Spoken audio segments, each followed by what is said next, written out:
as it's been for the last many decades, has been to destroy the goddamn world. So I just became a Mitch McConnell voter, just right there. About halfway through that freeze right there, it was like, I'm on his side. And yes, someone else guessed where I might end up with this, which this is yet again why the best candidate. Buttery for goodness, president is delicioso. Yard Rock 2024.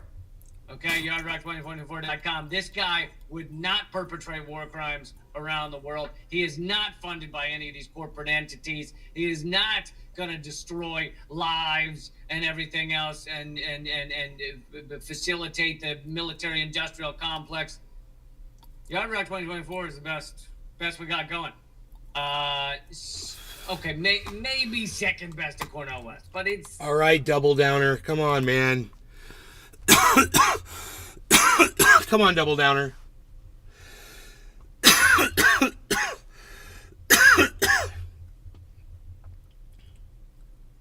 What is this?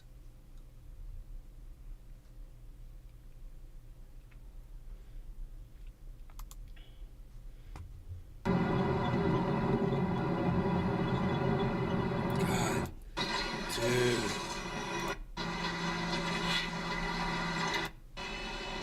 That's got to be VHS. Yeah, there's a huge difference.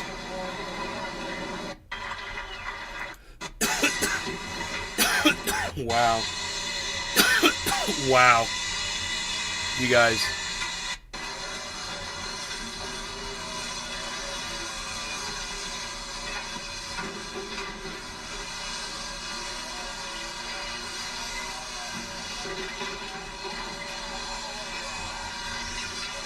Bonsai House. Yup, that is indeed VHS.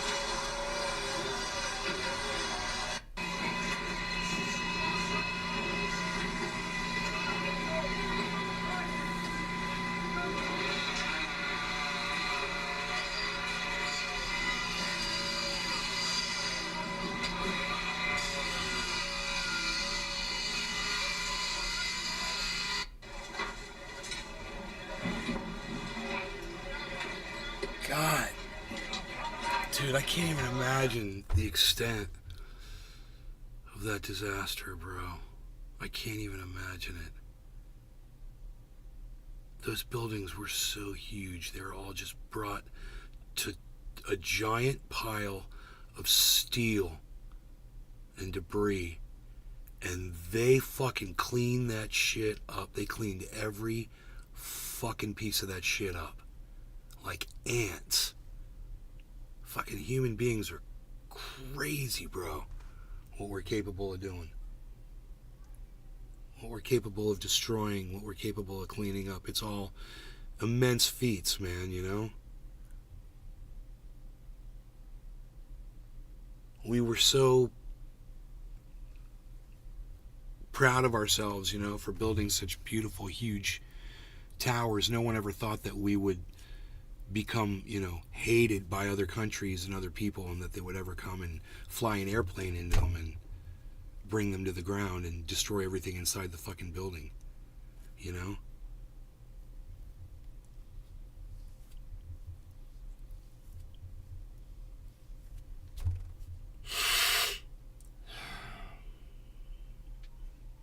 How I'd invest $1,000 to $10,000 in crypto.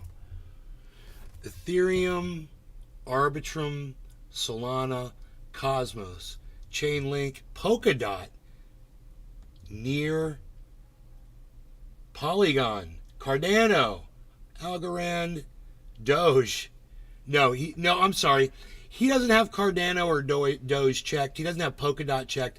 He doesn't have Cosmos or Solana checked. He's only got checked Ethereum, Arbitrum, Chainlink, Near, which I've never heard of, Polygon, and Algorand. It's interesting.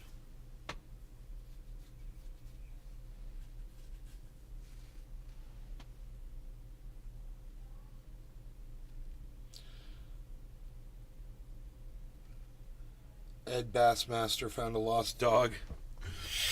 Hey, Bob, I got charged by the dog, roam around the tree, see my time from over the beach, give hey, come on down and buy a chin with you. It's a great thing, but give it your call if you lost your dog, get my passage from over there. Woo, out there. Church, you get one out here with your kangaroo? I don't know what it is. I don't know, I thought it's a dog, right? Small giraffe? Yeah. I just picked him up right down the truck, put him in my truck. Okay. And we drive him through here, and I just seen him hopping around. He came up your yard. Yeah, I think this, they got to be one of the neighbors.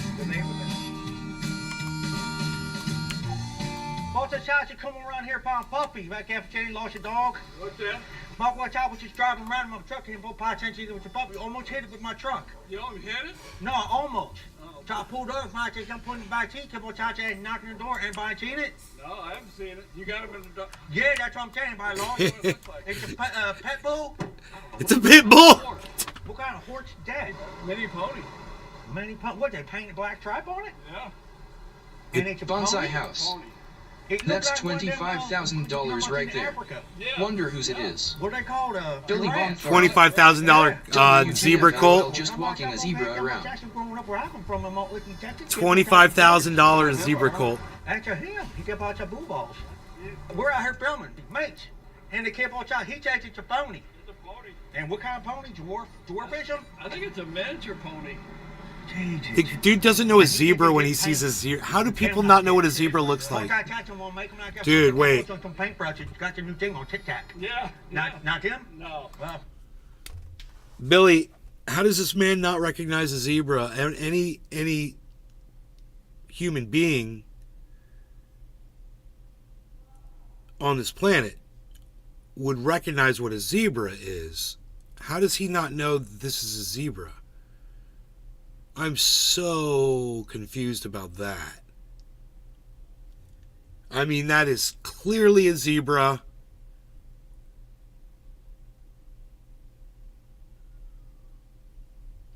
They've got analogies around zebras and their stripes, don't they? If you know anybody knows a chinchilla, let me know. Yeah, you got a card? Bonsai house. I don't got no cards. I'm just He doesn't think it's legal, so he's thinking it's a pony. LOL. That's a boulevard, that's a boulevard. Wow. Look, I got to the Dunkin' Donuts. Get 4 cents to get me a coffee. Take a walk around to get coffee. Yo, can I take your order? I said, what your butt? Yeah. You go, what the hell? God, dude, dude looks so That is really he's so funny. That guy looks so familiar that he's talking to. That is so weird. Yeah. That is crazy. All right, man. We can drive around Kimball Jackson, but I'm Bartle Dew. Yeah. I'm Bartle Dew. I'm Dave Rose. Dave Rose? Remember my name? Okay. What is it? Bartle? Bartle Dew. Bartle Dew? Yep, that's me. He made him say Bartle Dew. Bartle Dew. We had one of our zebras stolen. We live in the neighborhood. Greg, he's your neighbor. How you doing? Hey, good. I live down the corner down there. Oh, the horse? You looking for it? Yeah, the black and white horse. Yeah. Somebody Zebra. stole it. It's a zebra. They would, Mexican dude running around there. They said a Mexican dude. Walking down the street. Bonsai house. His hat. Fun fact. Yeah. Even the little zebra can turn your leg into powder with one There kick. ain't no dog who doesn't miniature pony. Did he have a smack out on Saxon Kumar Titchum? A what? He's talking to him the same way. Right? Yeah, cowboy hat. Yeah. And the full boots. Yeah. And the full truck. Yeah. And the full in the back seat. He doesn't even. And the big awesome beanbag too. Yep. That's him. Let's go. Yep. Oh my. Dude, that was so fucked up and funny, dude. Oh my god, how did that just happen? Oh my god. There's a body in this dude's house, or I work at McDonald's. What do you guys want to see? 18 minutes of there's a body in this dude's house when the cops realize that this guy gets murdered somebody, or there's a dead body in the house for whatever reason. I don't know what the story is. It just says, the moment cops realize a body is in the house. It's got 19 minutes, and then this is 5 minutes of I Walk at McDonald's, which is Ed Bassmaster. What do you guys want to see? Billy Bong Thornton. Ground Zero. McDonald's. World Trade Center Street was sent to China. Steel. Yes, it was sent to China. I think that's true.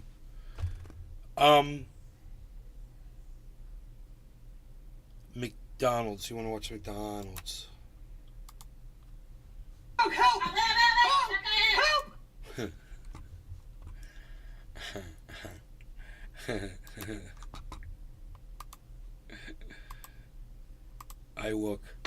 I work at McDonald's. 1, 2, 3, fuck it. Hey guys, I'm getting ready to go shoot a new iWork video. Yay! I gotta go get changed. I'll be right back. I work at McDonald's. You gotta go work. A little chilly out today, right? Yep. It's a good day to go look for a job, right? You're right. I work. Hi, McDonald's, Torresdale. Yeah, I'm coming to work today. What time? Oh, first of all, it's me, and I work today. What time? First of all, it's me. My name's Billy. I'll start work today. You gonna work today? I'll come in for work. You know you going to the right store? This is Torresdale McDonald's. Yeah, Torresdale Ave. I know. This the right one. You speaking to the restaurant manager. I don't have to Betty. Hey, don't talk back. We're coming to work now. Oh, you son of a Let's go. Come on. Go. Gotta go to work. I called. They think I'm doing a job. I work. I call manager. Say, come, I work. I flip burgers. I wash dishes. I'm hiring nobody right now. Yeah, I work in the van. Yeah, I work. Grocery store. Can I get my food? I'm working. I'm trying to get a job. If I get my food, I'm on break. I'm trying to get a job. I work. I work here. I don't need them. She angry. I'm supposed to work. No, I work. No, you don't leave. I work. I get jobs. I get a job getting work at McDonald's. You are hiring. I work. You want food? Now, you know what's funny? You call cops? Ah, you piece of shit. Piece of shit. He's got like, you know, he's all messed up and stuff. He acts all messed up, but he's got like this perfectly trimmed freaking beard, you know? All manicured and shit. Come on, Howie. What do you want? I work. Yeah, okay. Give me a headphone and apron. I work. Oh, you don't want to work? No.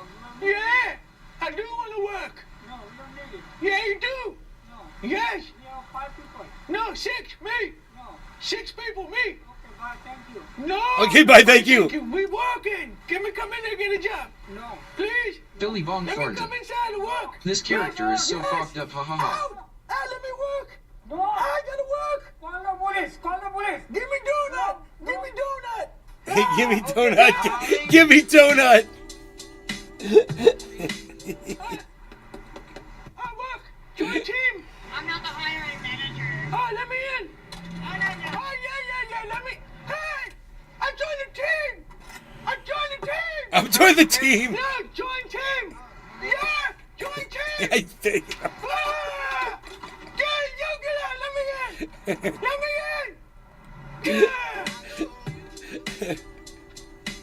Hey, I want to work here. I said I want to work here. Let me come in. Hey, no, let me come in. I'm coming to work. Hey, coming to work. Come to work. Ay, Dios mío, God, come to work. Help. Help.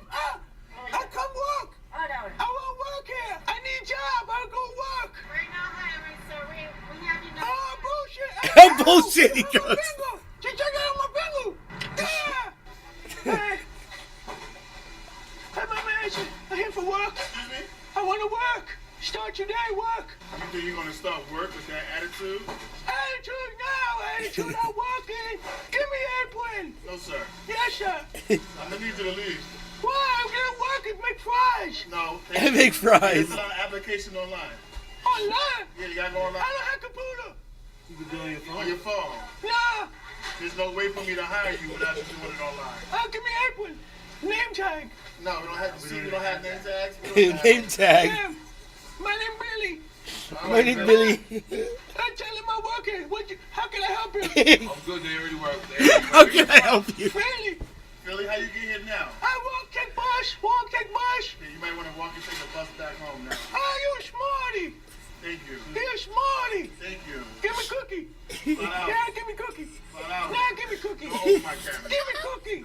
Don't touch me. Ain't nobody touch Don't me. touch it. Don't open my cabinet. Give me cookie. Don't touch my cabinet. I just quit. You quit already, I know. I quit. I'm done. I go to Burger King.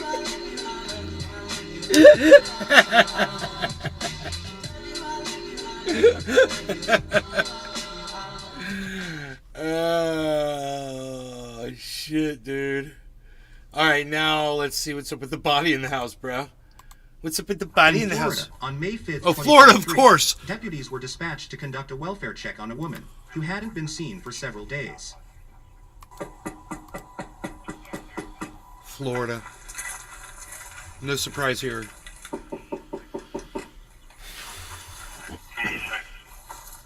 Did it smell when you went to the door? Smell the body. Yeah, there's a door on the opposite side. Did you see somebody? Dude, body.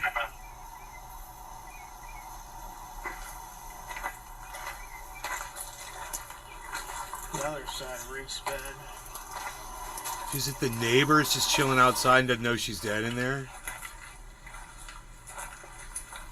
Hello? Sheriff's office. He's in a tent. Somebody in there? Hello?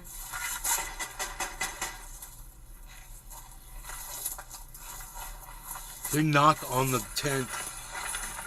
Hello? See, I'll bring you back. Dude. Oh my goodness. The other door? The condition of these places. This looks like a storage shed, though. I hope that's what that was. Just gave me chills thinking someone might actually live in there.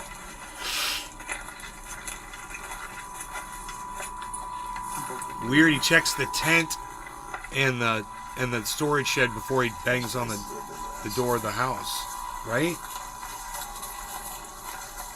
I got the chills watching this, bro. Oh my god, it's just going down my spine. Is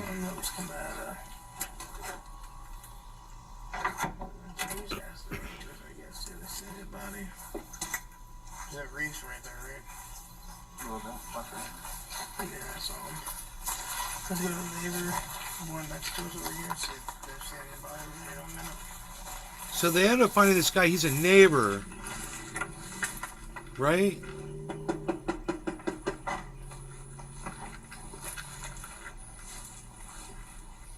How you doing? Hey, doing good. How are you? All right, brother. Have you seen Lainey recently? The girl? Yeah, next door neighbor. Just the guys over there. When's the last time you seen them? Him, he usually walks up and down the road, but her, I haven't seen her in a while. How long would a while be? Days, months? Day or two. Couple days. Three Yeah. days or something like that? When's the last time you seen the boys? Yesterday. Okay, so nobody today. Mm-mm. Have you heard any fighting, anything in the last 2 days? Any loud commotion? I know it's not abnormal for you to hear yelling and screaming coming from over there. So. No. Nothing. Well, we're kind of new to the neighborhood too. So Yeah, okay. There's been a lot different things going on here, so it's weird. We're not used to it. No, more quiet. Yeah. I used to live right down there behind the Circle K in Cleveland, Dalewood. Oh, that's nice, man. That's so cool back there. You don't worry about nothing. You know what I mean? It's nice and quiet. I know all the neighbors held 50 years, boy. They come up here and okay, this is just You hear what he's way doing? different for me, but I'm doing good.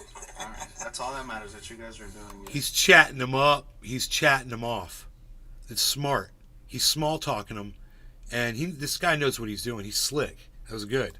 Yeah. It's like So if we hear it, that's the kind of shit you see in a fucking movie. That was some Jedi mind shit right there, dude. You know, that's the kind of shit. It's like you're just gonna start small talking somebody with the most boring shit, and they just don't want to talk, and they're like, okay, I don't want to talk to these people anymore. And move on. Yeah. say anything. Just call 3 minutes into that video. It's crazy. the number right there. That's the non-emergency number. If you see Lainey or any Yeah, her sister's looking for her, and she's not able to get a hold of her, so that's why we're out trying to make contact with her. Yeah. He's probably like in And look at work too. Yeah, probably like early mid-30s maybe. Okay. Yeah. Did you guys catch that? You want to see it again? Because the tent wasn't there when the tent showed up and then he was around, so. No, more quiet. Yeah. I used to live right down there behind the Circle K in Cleveland, Dalewood. Oh, That's yes. nice, man. That's so cool back there. You don't worry about nothing. You know what I mean? It's nice and quiet. I know all the neighbors held 50 years, boy. They come up here and okay, this is just way different for me, but I'm doing good. All right. That's all that matters, that you guys are doing good. That's great, isn't it? Dude, he just like took them on a long walk away from bothering them anymore. If you see Lainey or anything, Yeah, her It sister's seems looking for it. She's intentional. not able to get a hold of her, so that's why Great. we're out trying to make contact with her. yeah. He's probably like in his 30s, I'd say. 30s? Yeah, probably like early mid 30s maybe. Okay. Yeah, but he's only been there for like a few weeks because the tent wasn't there when the tent showed up and then he was around. So Right.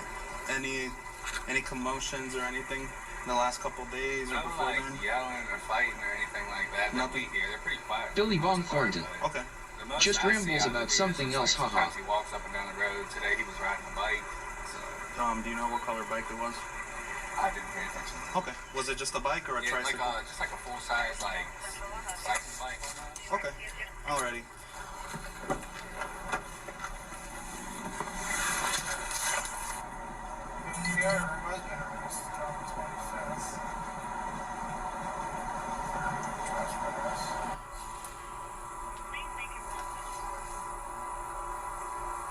So this might be a murder investigation. I can smell that smell. You got close to the... I wonder how disruptive of the scene they're going to be. ABC is working.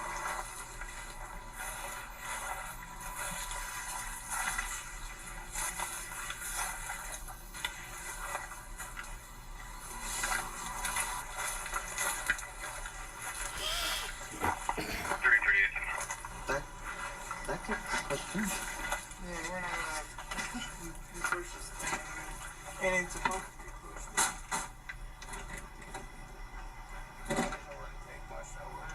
I mean, I can make an open door.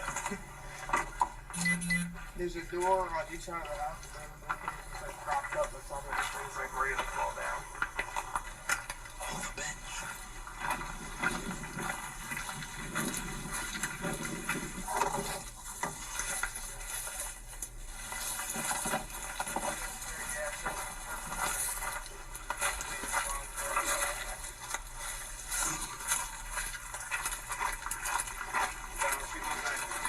Missouri.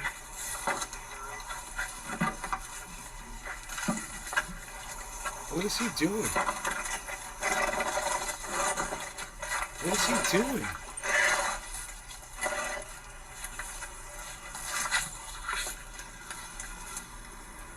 What do you see, Jose? Nothing. The kitchen's over there. So, but I can't.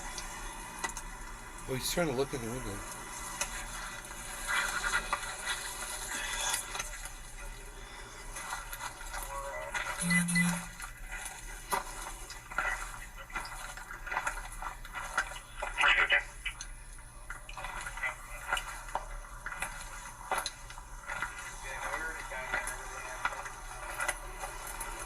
Before we get the proper information for Laney, it's going to be Lisa's. And just run her real quick. And have the central check her out in all of the hospitals and see if she's there.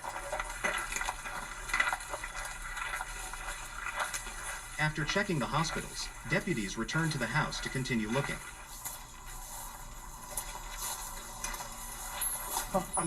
Did you hear us knocking before when you knocked out? No, I was sleeping on there. I'm glad you woke up because you're about to come inside. We're looking for Mom. Have you seen her? She's not around right now. Do you know where she's at? Sister's asking for her. She's not in any trouble or anything like that. When was the last time you saw her? A few days ago, Where'd she go? she just went to the store and said she'd be back in a little while.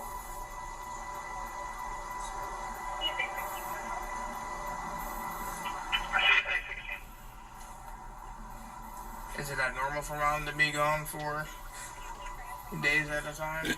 This is psychotic, bro. Where does she usually go? Does she have a favorite place? Welcome to Florida. Where she likes to go when she's not home? Did she tell you anything out of the normal when she last time you saw her? What happened the last time you guys were together? She gave me a few cigarettes and a little bit of food and some hand soap to wash my hands. And told me I could come stay back here. Okay. But you haven't seen Mom since then?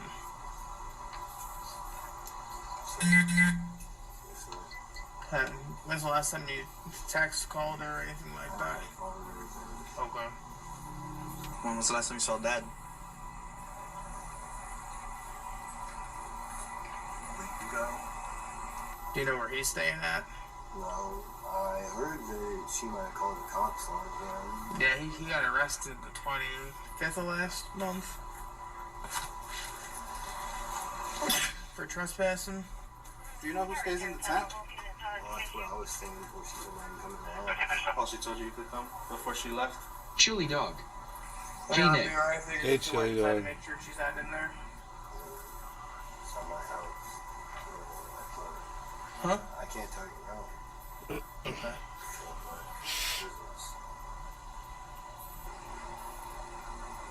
But you stay here and it's your mom's house? And we're looking for Mom, so we just want to make sure Mom's not stowed away in a closet or something. Dad didn't come back and retaliate for getting arrested or something like that. Oh shit! So he killed. So he totally killed her. Told me yesterday that we're just gonna peek her head in there real quick and then we'll come back outside. You can lead the way if you so please. I kind of locked the door. You could go in, but you could go in. Just lead us through. Yeah. Do you have a key? No. Why would you lock the door behind you? I just usually do that. So how do you get in? I don't know. How about this other little door that's over here? I don't know. It's just barricaded up. With what? Garbage cans and stuff. So how do you get in the house when I have to lock the door? Because I feel like you're fucking with me. What the hell? What's the deal? Let's arrest him. You understand how this looks, right? Put the cuffs on him right now. So why? You're so under how do you arrest get for in the suspicion house? of murder. Just lock the door. What are they waiting for? Are you not supposed to be in the house? Is that why you lock the door? How much longer is it going to take him to arrest this guy? All right, that's fine. We're not worried about that. We just want to make sure. Right now, it's finding Mom. That's it. If you know you're not supposed to be here, that's on whatever. We can deal with that at a later point in time. I really don't care about that. Yeah. My main goal is making sure Mom's okay, find Mom, and do that. That's what we're here for. We're not here for you because you were sleeping in the bed or whatever. Okay. So, obviously, you went in and unlocked it from the inside. Did you get in? Did you just push that one thing open to get in? Or the other door? Do you mind doing that for us right now?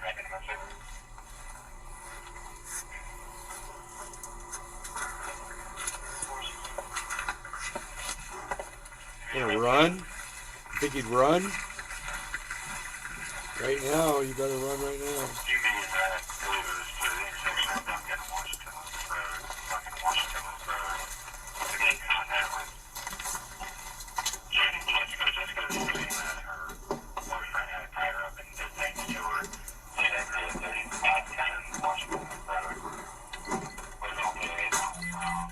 I think if you shimmy it into the right, we could be able to just pull it out. He's the one that did. So push it into the right. Keep pushing it in. Now try to move it out. And then push it out. There you go.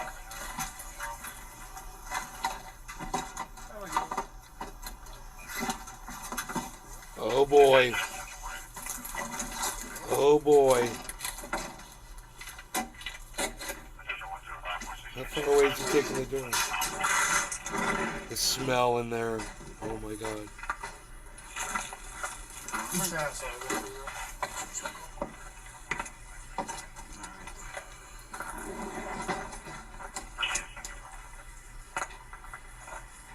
She's right there. As soon as they walked in. Are you sure Mom's not in there? I don't know. I just stayed in my room, stayed in my living room. We're already in, so we're gonna find out. So I understand, friend. You're gonna tell me you didn't know Mom was in there? There you go. Now I pay for one. Call 400 and have me come out here. 431 to 400.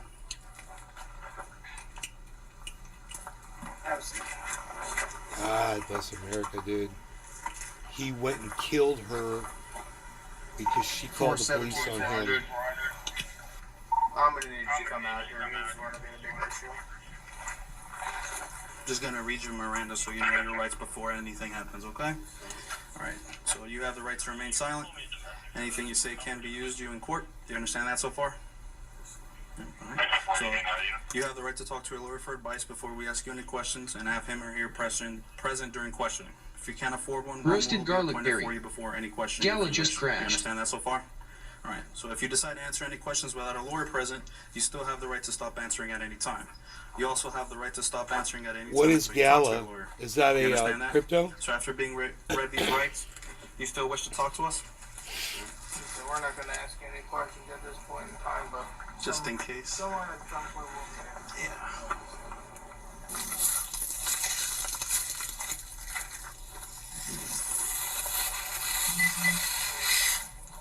Do you swear to affirm that the statement you're about to give is the whole truth but nothing but the truth?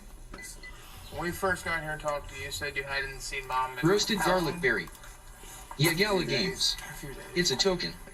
When is that the actual answer, or what is the answer you want to swear to? The last time you saw Mom? We were talking around the house here. I mean, Bonsai House. I was gonna start door dashing, but unlike most, I studied the company deep. They say it's 25 an hour, but after gas it works out to 1.45 bucks an hour. Ha ha ha ha ha ha ha ha ha ha ha ha ha.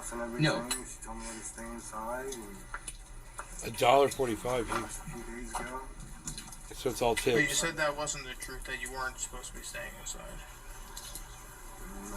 Yes, when we talked to you over there, I said you're not supposed to be here. That's so. No contact order, Okay.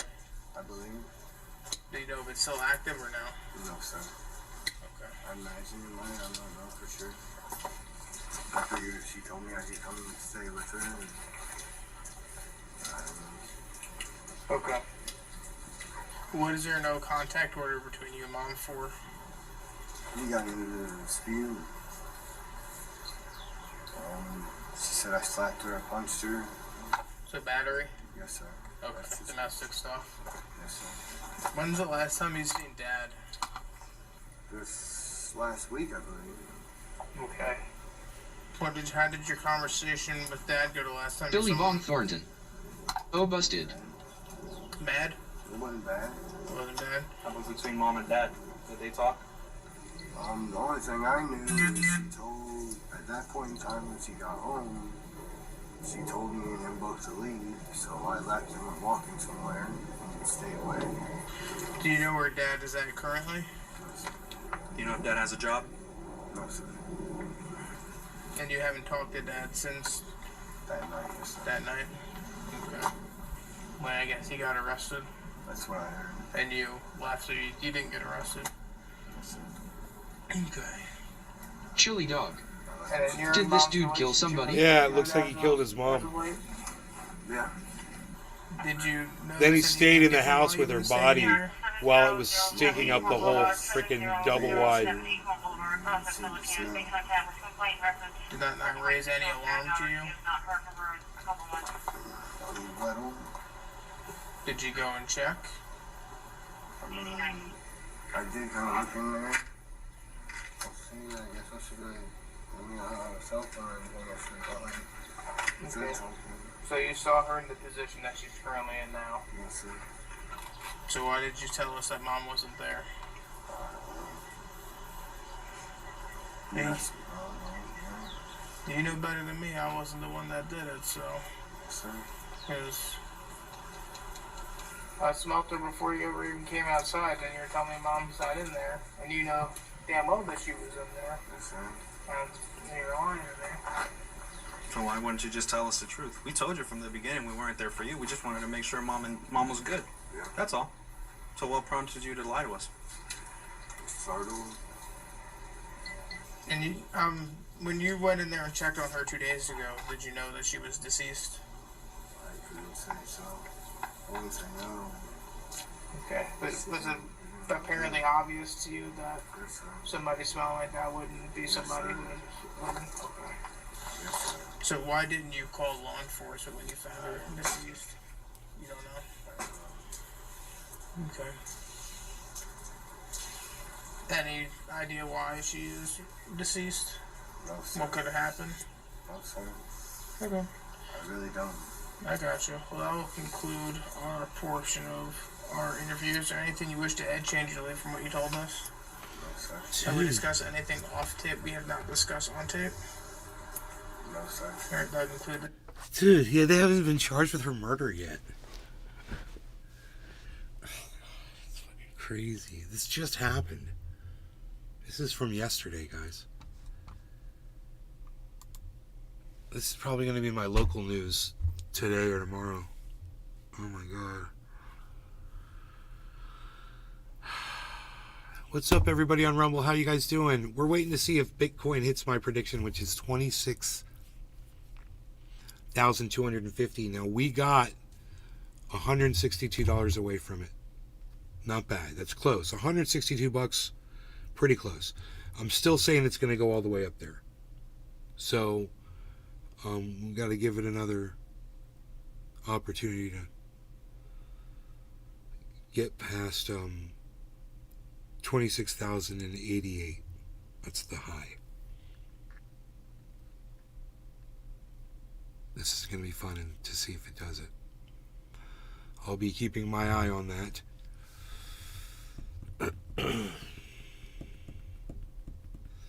It says there's 40 people watching. How many people can give me a 1 in my chat on Rumble with 40 viewers?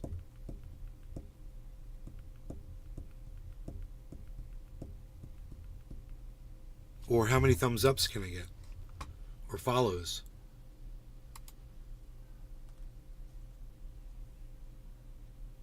Yay, another thumbs up. Thank you. Anybody else want to give me thumbs up? Let me know if you're really out there watching. I appreciate Hoot and it. Howl. One from the tubes. Hoot and Howl and not telling. It says 39. Where are they all, you know? Bonsai House. One, this is how close TikTok's algorithm goes. It knew you showed me the Laney video, so it spammed it to me as soon as I opened it. Wow. What's the Lanny video? That's funny.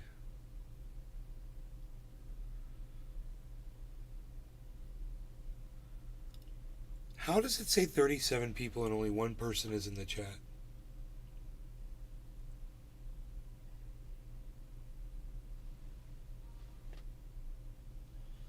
I'm so confused. Bonsai House. The murder video you just watched. Oh.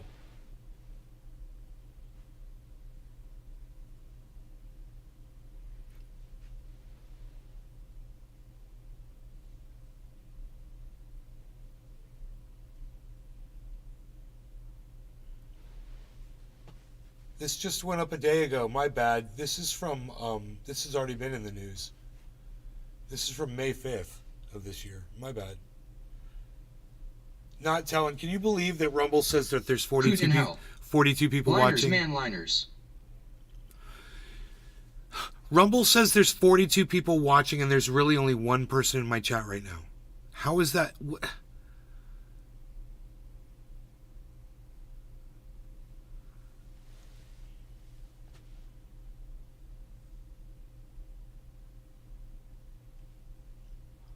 What is that supposed to be?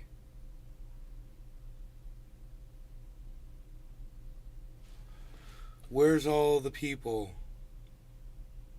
Seymour. So there's Randy and Hippie Chick. Chili dog. YouTube keeps locking up.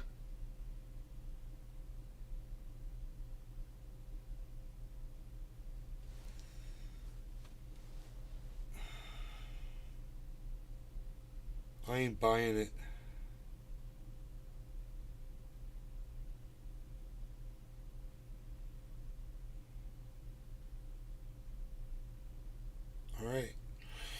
I don't get it, man. I mean, I'm going to put it on screen just so you can see. Wade away. Hey, Wade away. What's up, buddy? There's one extra person. Give me a 1 right there. So I got 3 people in the audience. I'm just going to bring it up on screen. Bonsai house. Not mine. Flowing like a fiber-loaded chit.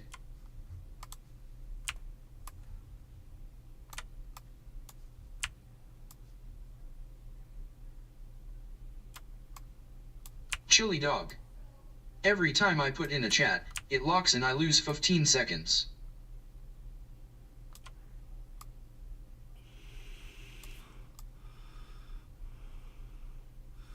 Yeah, I don't know. I don't know what you call it. But I'm fucking calling bullshit.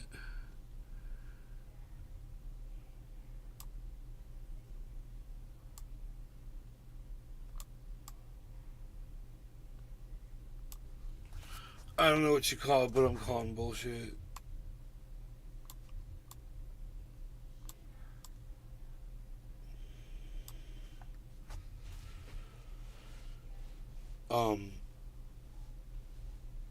I was able to get all of 3 people to tell me that they're in the audience, and it says there's 40 watching. What is Rumble doing? Does anybody want to try to refute that there are 40 people watching? Can anybody... all of these 40 people, can you guys let me know some way that you're watching? If you're out there. If you're watching on a Rumble player somewhere, can you let me know? By either coming into clicking on the link and coming into Rumble and letting me know that you're watching somewhere else. And let me know where you're watching from. Chuckle Channel 23. Hi, Chuckle Channel 23. Chili dog. That's 4 people. I'm gonna pop onto Rumble. Hoot in hell. WH is definitely creepin'. No. Dear Slayer, hello. That's 5.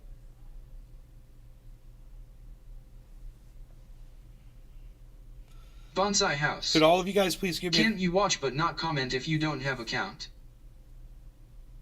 Can you guys give me a thumbs ups too, please, while you're here? It says I've got 7 thumbs ups. And follow the channel, please, while you're here too. It says I got 902 followers. Let's get up to 904, 905. If you guys can help, that'd be great.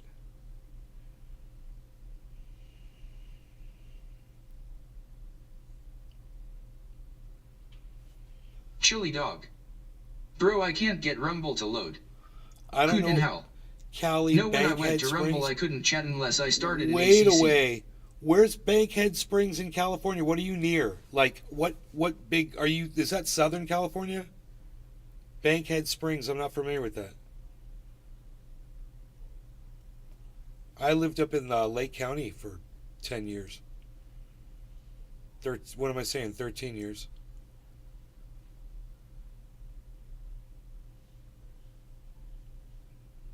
$12 years. I don't know where Jacumba is. What bigger cities is that?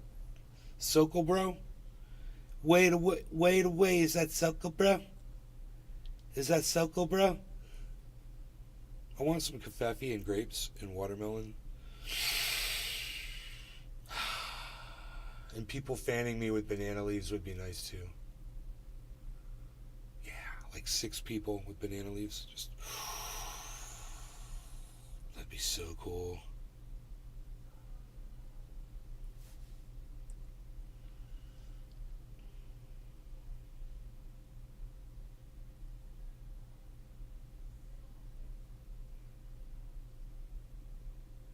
Is that Southern California, bro? Where's Bankhead Springs?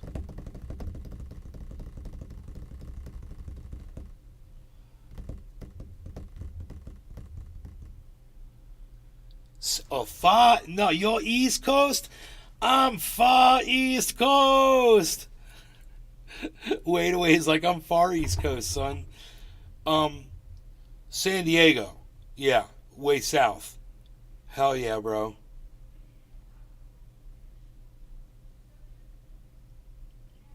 Southern California. Sokol. I said, are you in Southern California? He's like, no, dude. I'm like, yeah, you are. Reverend Bill, 1960, the huge metropolis of Olathe, Colorado. Olathe, Colorado. Olathe, Colorado.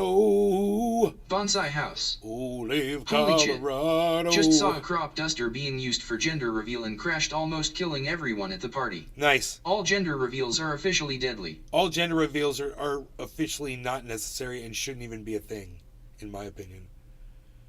Who cares? I mean, we'll find out when the baby's born. How about that? Olathe moved over to Rumble. Hordog one. Hordog one. Hordog, who are you on? Hordog, who are you? Chili Dog? Hordog, are you Chili Dog? Yeah, it's Chili Dog is Hordog. Hordog, Chili Dog, Chili Dog's Hordog. Hordog, Chili Dog, Chili Dog's Hordog. Hordog, Chili Dog, Chili Dog is Hordog. Hordog's Chili Dog, Chili Dog is Hordog. Hordog 1 says, Chili Dog. Really, bro? What's up, everybody? You know when you come in here, each one of you brings like 3, makes this counter go up like 3 points. It's crazy, I know. There's really not that many people watching. But, I mean, Chuckle Channel 23 was just not saying anything.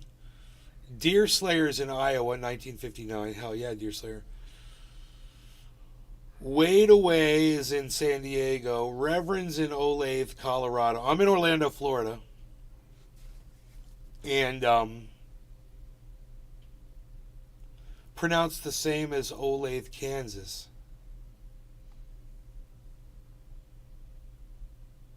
I don't know how to say Olathe. I see lathe. Olathe? Is it Olathe? Like, spell it out for me in syllables and shit.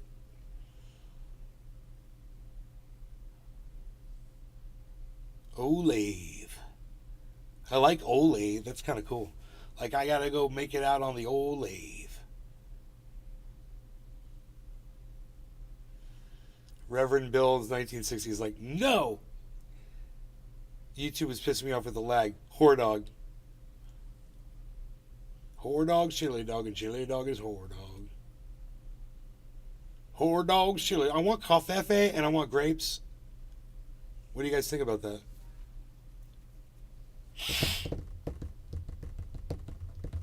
Randy's in Chicago. Olathe. Olathe? Olathe? Where's the thu come from? THE is thu? Olathe. My brain cannot make that happen, bro. I'm sorry. It's going to have to be Olathe.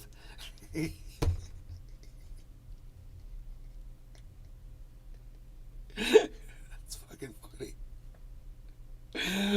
Olathe. Olathe. It's like Frito-Lay. Coffee and grape sounds like an afternoon on the can. No. Never. Bro, take a probiotic, son.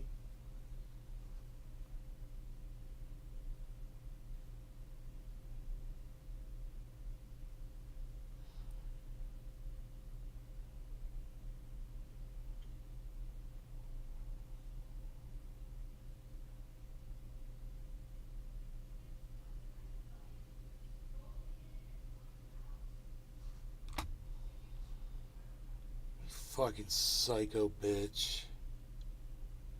You are fucking psycho.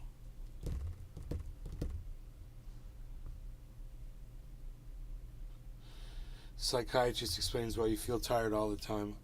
I know why I feel tired all the time, because I smoke hella.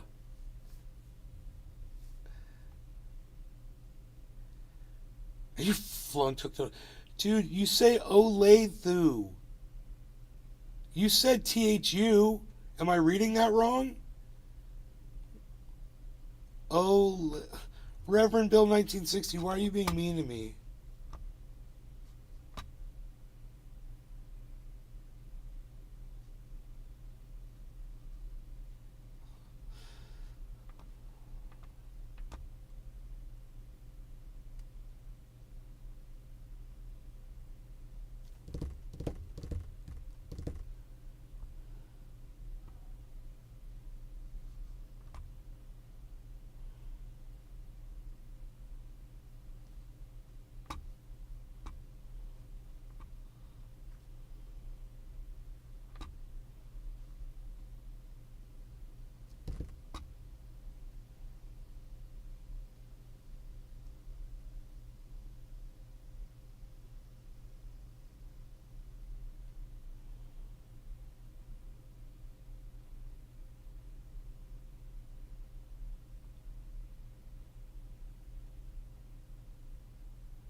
Elon Musk's dumbest fans.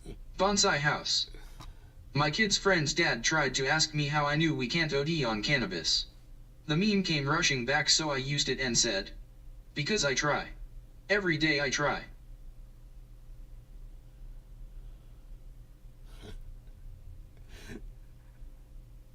That's funny.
I'm trying to find something interesting for you to watch while I make coffee.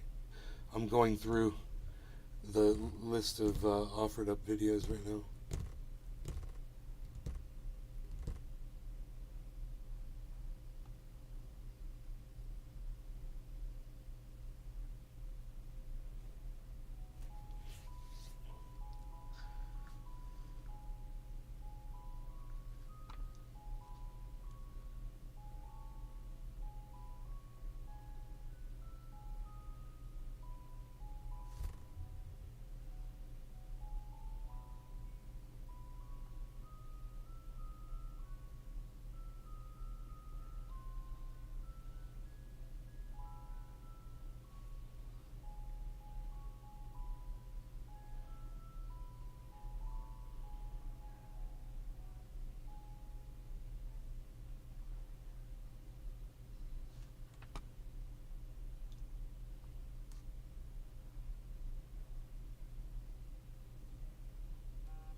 Who's Trevor Jacob?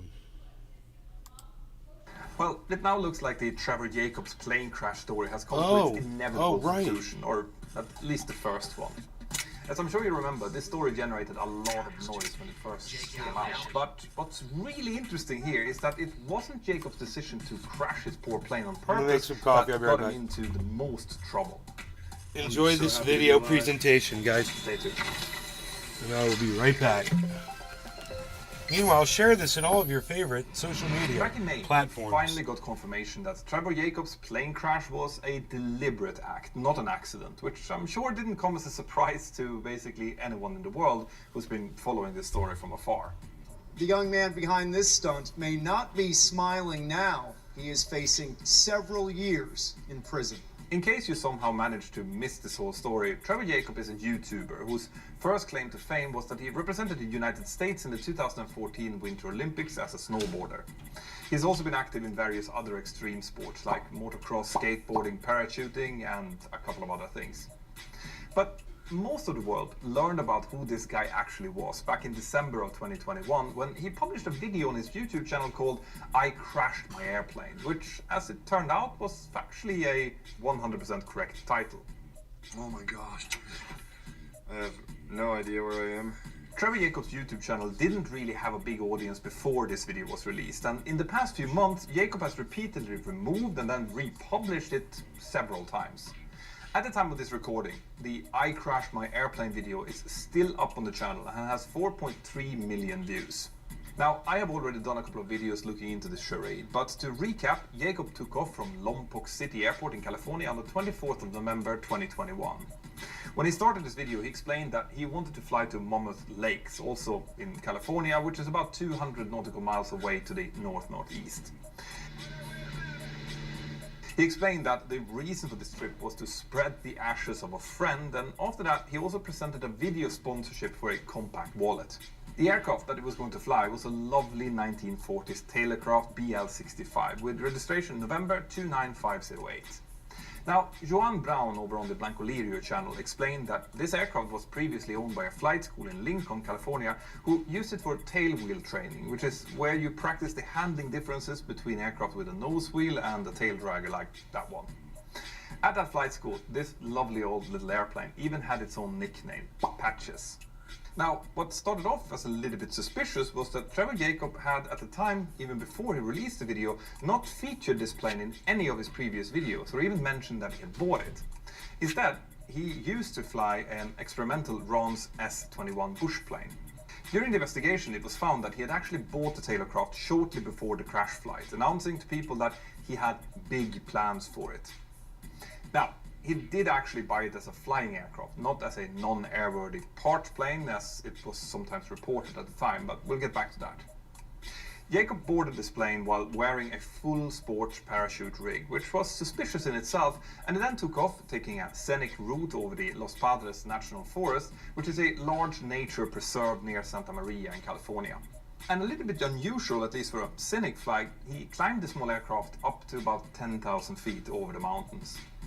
Then, approximately 35 minutes into the flight, he claimed that he experienced an engine failure and decided to jump out of the aircraft. His doomed little plane took a couple of wide turns by itself, which could be seen on the video, which Jacob had curiously had the frame of mind to film before it impacted the side of a mountain full of dry grass and bush. Jacob then parachuted into a landing somewhere nearby, hiked up to the crash site and recovered a multitude of cameras that he had just happened to have rigged all over the aircraft. And then he left it supposedly to look for help. Now, Jacob's version of what happened didn't really convince anyone who had even a passing interest in aviation or in parachuting for that matter. I don't know why you just happen to have already had your door unlatched in the event of an engine failure. It's just a little fishy. There was a ton of stuff to unpick about the video. Jacob's troubleshooting, for example, or his landing options, or the fact that it looked like he had fire extinguishers down his pants, and actually even the sight of his parachute landing, none of which he even started to explain in the video. Now, me and a lot of my fellow YouTube friends analyzed all of these things at length in previous videos, but still, until May this year, we all had to be a little bit careful with commenting about Trevor Jacobs' true actions and intentions, because you never really know. But then finally, he admitted to lying about all of it, just as we all knew that he did. A Daredevil YouTuber who deliberately crashed his plane last year has agreed to plead guilty to obstructing a federal investigation. And it looked like by then that he had stopped caring about whether or not people actually believed this story or not, because he had finally realized that he had much bigger things to worry about. And I'll tell you all about that after this. I listen to and watch a lot of online content, and this story about Trevor Jacob actually reminds me of a podcast that I listen to called Scamfluencers. You should check that out. But as most of you who travels a lot already know, a lot of the best online content now starts to be geo-fenced off to different countries. And that's why I find myself very often using today's sponsor, NordVPN, especially when following sports, for example. Yes!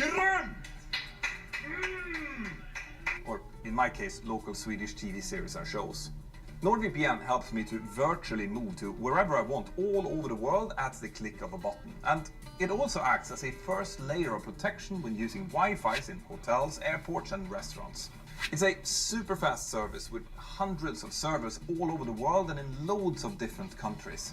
Now, if you clear your cookies before connecting to a new country using the app, you can also use Nord to enable much better deals on flights, hotels and rental cars, for example. You should check it out for yourself just by going to nordvpn.com/mentornow, which you can find here in the description. If you use that link when you sign up for a 2-year deal, you'll get an additional 4 months completely for free, which I think is a great deal. Thank you, Nord. Now back to the video. On the 11th of May this year, the United States Attorney's Office in the Central District of California published a press release. This document confirmed that Trevor Daniel Jacob did indeed stage this whole story. But the document also shed some light on what happened after the crash, which is actually the really interesting bit here. You see, there had been some rumors that somehow Jacob didn't know or think that he didn't have to report this crash to the authorities, since it was just a small airplane at a remote location and that nobody got hurt. And of course, that's not really how these things actually work. But in any case, Jacob did eventually inform the NTSB about the accident on the 26th of November, which was 2 days after the crash.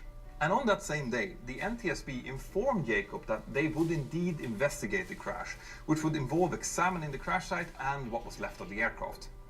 They also told him that he was responsible for preserving the wreckage so that the investigators could examine it properly. Jacob initially claimed that he didn't know where the crash site was, but he said that he would find it and then provide the coordinates to the NTSB. He had also told them that there was video footage of the crash, which he agreed to provide to them. So far, so good. Now, what's really curious is that this took place nearly a month before Jacob uploaded this fully edited video on his YouTube channel.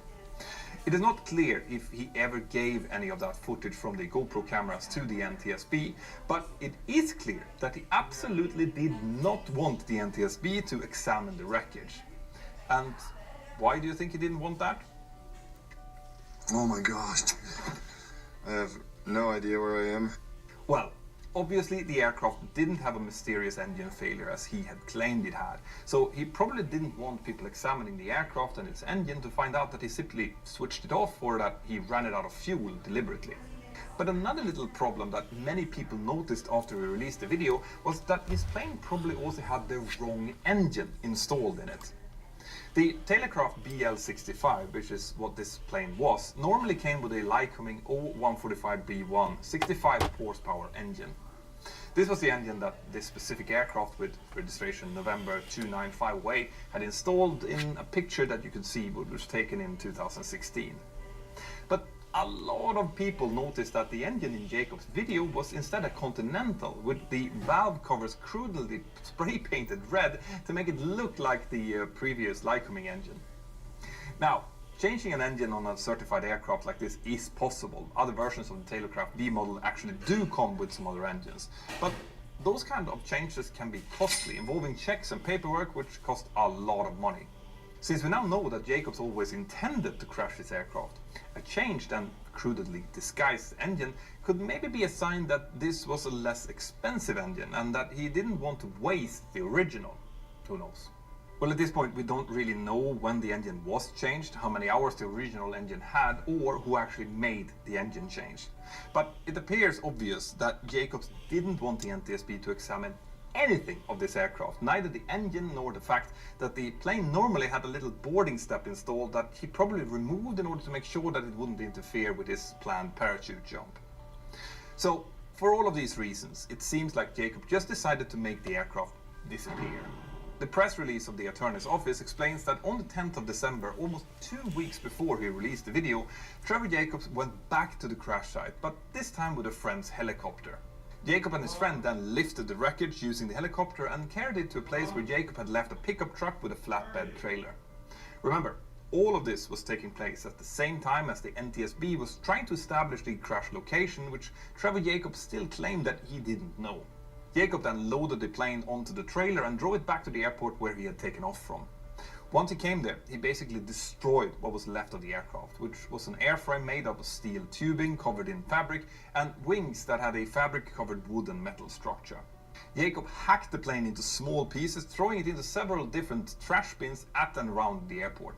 He admitted to doing all of this and his intentions behind it to the authorities as part of a plea agreement where he agreed to plead guilty to 1 count of destruction and concealment with the intent of obstruct a federal investigation, a crime that carries a statutory maximum sentence of 20 years in federal prison.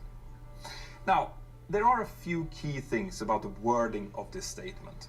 For one thing, not only did Trevor Jacob deliberately crash an old airplane, he then lied and misled a number of federal agents who were looking for it. Jacob lied before and after he destroyed all of the traces of the aircraft, and all of that after it was clear that he had understood that he had to tell these agents where the plane was and that he was responsible for preserving it. And the ironic thing here is that it was this charge of lying to the authorities and obstructing an investigation that Jacobs was charged with, not actually crashing the airplane, which is worth keeping in mind. Also, a lot of people in the press concentrated on the 20-year maximum sentence that Jacob could get.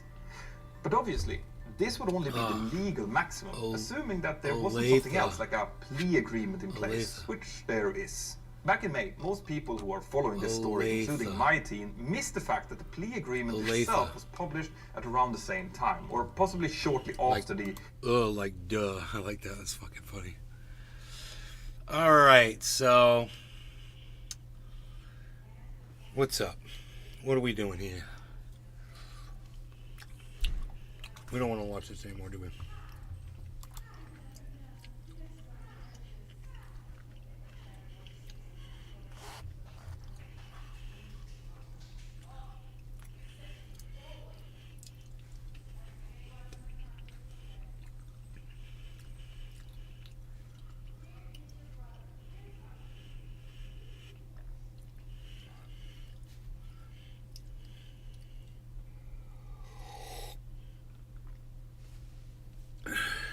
Something unusual is going on Pluto, guys.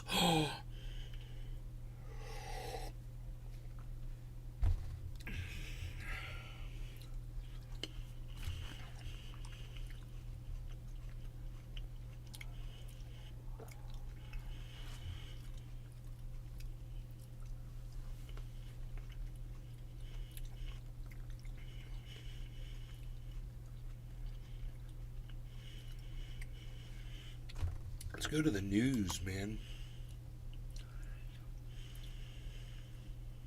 Bonsai House. Oh, this is a good one. During my new business venture, gardening for cash, I've noticed one thing. Most gardeners are really gay. Florida judge rules DeSantis redistricting map unconstitutional over impact on black voters. You guys remember how I told you Ron DeSantis gerrymandered southern voting district of Florida and basically silenced African Americans? Well, you guys thought I was making shit up, or you guys didn't believe me, or whatever. Well, it looks like a judge not only agreed with me, but reversed it.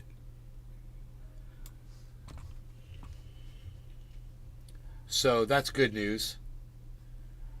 It's something we've talked about multiple times on this show.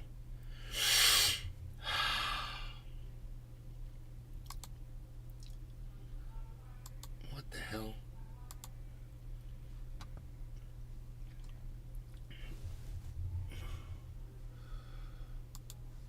Continue reading. Continue reading. AD. More from Fox News. Continue reading. Dude, I'm clicking. AD. You guys More are from Fox idiots. News. Dude, what are you doing? Continue reading. What is wrong with you? AD. More from Fox News. Oh my god. AD. Oh my god. What is wrong with this 80. thing? Why is it doing this? 80. No. 80. 80. 80. 80. More from Fox News. Biden says he hasn't been able to break for East Palestine visit, despite Lake Tahoe getaway What and the Jimmy hell? Trick's AEW. Dude. 80. This thing is all More freaking from out. Fox News. It must Biden says it must be an image or something. I can't read the text. I don't know. I have to read it to you. The Florida redistricting plan that Governor Ron DeSantis supports is unconstitutional and cannot be used, a state judge ruled Saturday. Haha. The redistricting plan, the judge says, diminishes the ability for black voters, faux black voters, to elect their chosen candidates, particularly in the state's northern region. Wow.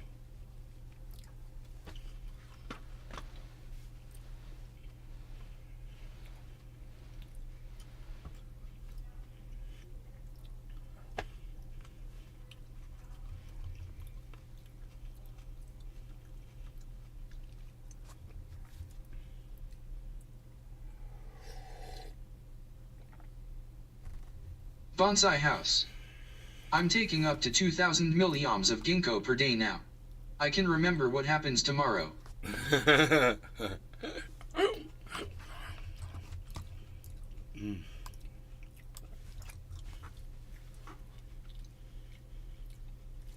finally got it. I know I worked on it. Reverend Bill, thank you. Olathe. Not Olathe, Olathe. Like duh, like you said.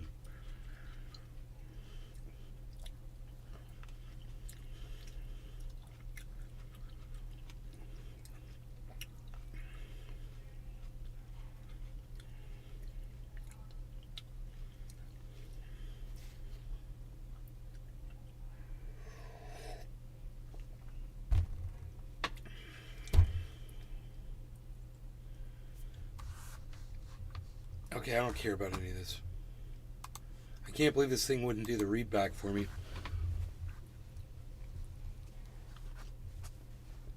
New Jersey battles Christian group blocking Jersey Shore beach on Sundays. Okay. Bill Maher compares woke liberals to KKK in Joe Rogan's sit-down, earns praise from Vivek Ramaswamy. Hey, man. I'm woke. So now I'm fucking dumbass. Dumbass is calling me a fucking KKK. Well, let me just say this. I'm woke, and, you know, I might have some liberal tendencies. I wouldn't call myself a liberal anymore.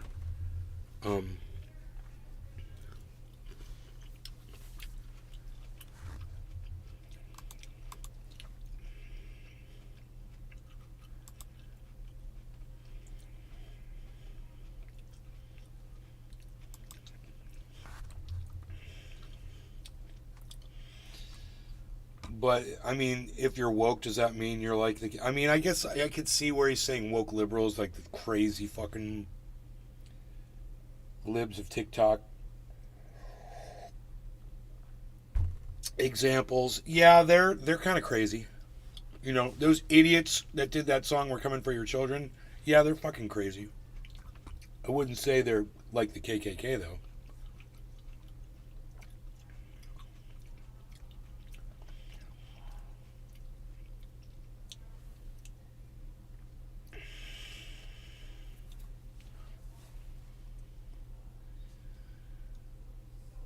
He says the woke believe. He defines his own. He makes his own definition of woke. The woke believe race is the first and foremost the thing. Wait, The woke believe race is first and foremost the thing you should always see everywhere. Huh? He made that up on his own.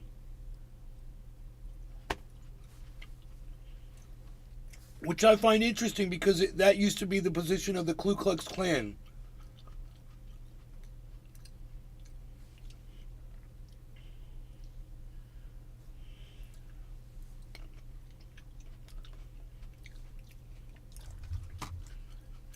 Apples to fucking applesauce, dude. You're talking about two totally different things here. And, you know, for him to make that leap is hilarious. I mean, look, I'm no fan of the psychotic, you know, Bud Light, you know, crazy fucking liberal. I'm the ultra woke people. They make people like me look really bad. Don't force your narrative down people's throats. Don't force people, you know, don't force your gender on people. You've got a whole bunch of problems.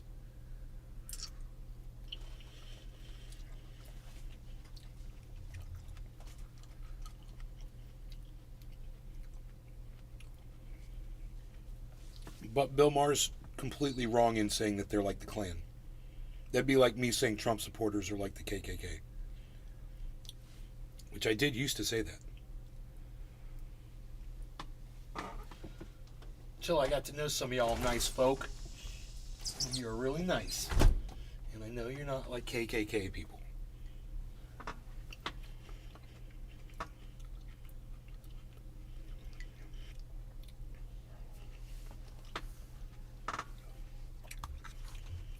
Bonsai House.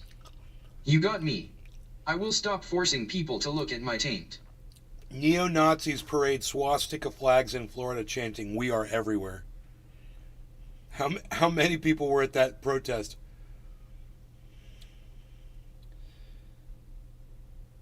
This was September 2nd.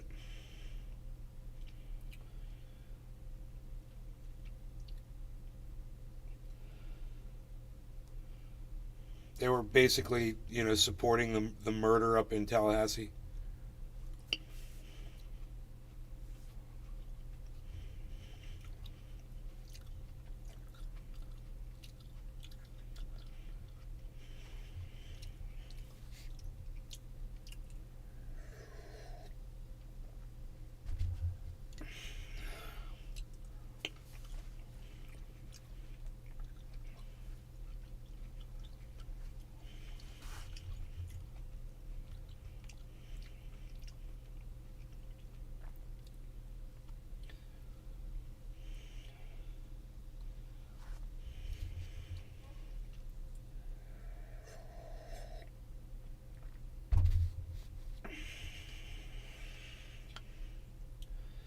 The groups were able to muster a few dozen supporters for the event. So a few dozen would mean 30 people. You know, 30, what is that? It would be 12 times 3. So 36 people. A few dozen. Why didn't they just do a head count?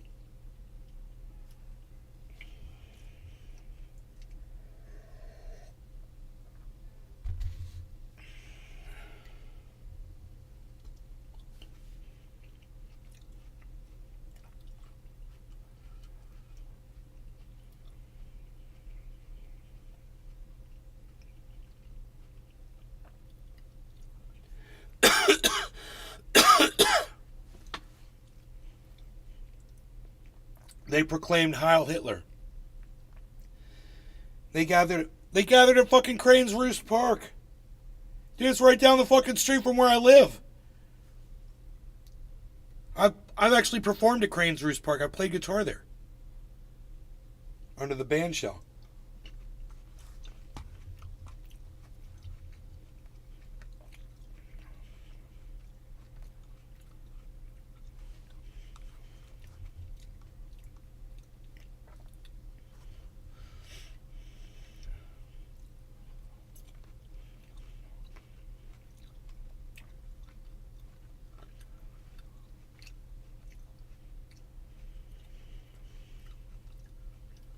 Then there was a protest outside Disney World, too. Another Nazi group. Order of the Black Sun.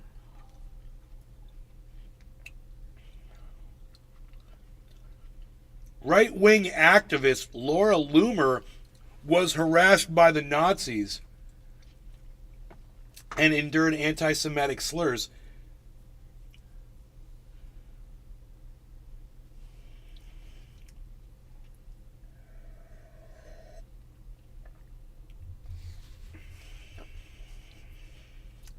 Laura Loomer, who's a right-wing activist. Huh.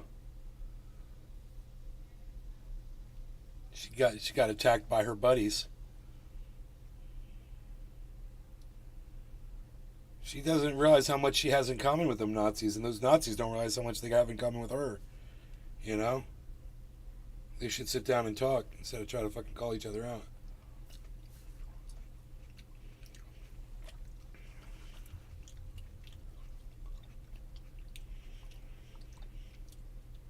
Bonsai house. Wait. A Nazi yoke worshipping a black sun. Whose black sun? Did they think that won through?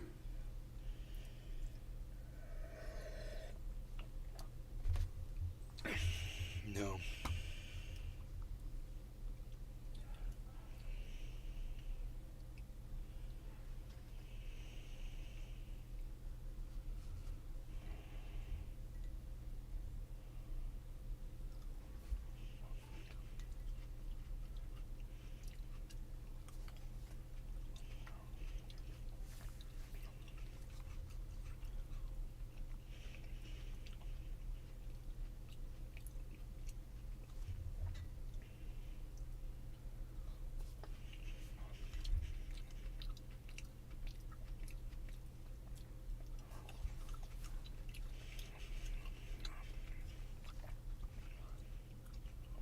Wow.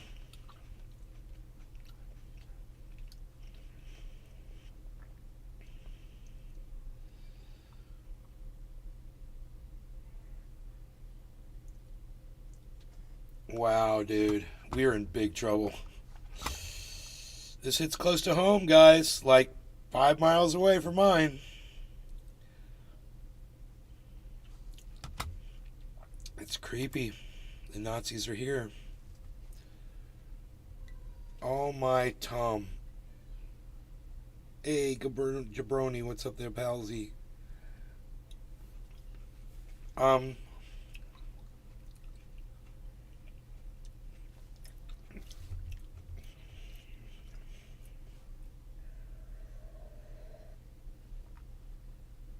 You guys want to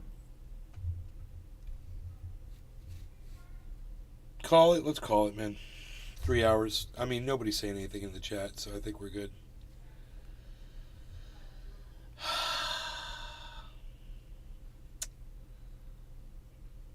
I will see you soonly tonight sometime. I can't find Harley, Ben. Did you order the food? Huh? Did you order?